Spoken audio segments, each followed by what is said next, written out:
ഈശോയെ, ഈ ദേവാലയത്തിൽ നിന്നും മരണമടഞ്ഞ് ശുദ്ധീകരണ സ്ഥലത്തായിരിക്കുന്ന സകല ആത്മാക്കളെയും അങ്ങയുടെ കരങ്ങളിലേക്ക് ഞങ്ങൾ സമർപ്പിച്ച് പ്രാർത്ഥിക്കുകയാണ്. ജീവിച്ചിരുന്നപ്പോൾ അവർ ചെയ്ത നല്ല പ്രവൃത്തികളുടെയും പങ്കുകൊണ്ട വിശുദ്ധ കുർബാനയുടെയും യോഗ്യതയാൽ അവരെ നിത്യഭാഗ്യത്തിൽ പ്രവേശിപ്പിക്കണമേ എന്ന് പ്രാർത്ഥിക്കുന്നു. അനന്തമായ കരുണ കണ്ട അവരുടെ കണ്ണുകൾ നിന്റെ മഹത്വപൂർണമായ പ്രത്യാഗമനം കാണുവാനിടയാക്കണമേ എന്ന് പ്രാർത്ഥിക്കുന്നു.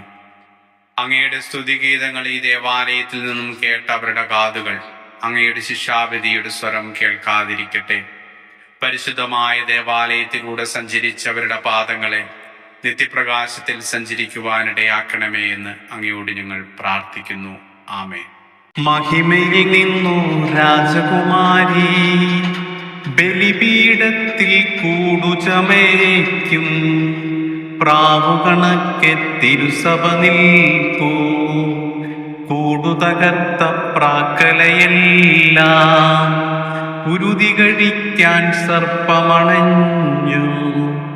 കർത്താവേ, നിൻ ദിവ്യ നിണത്താൽ നേടിയ സഭയെ കൈവടിയല്ലേ. കടലിൽ യാത്ര ചെയ്യുന്നവർ ആഴികടക്കും വർത്തകരെ പോ ഊഴിയിലങ്ങനെ നീങ്ങുന്നു നാം. കരയെത്തുമ്പോൾ ധനമില്ലാത്തോ കരയും മറ്റവരാനന്ദിക്കും.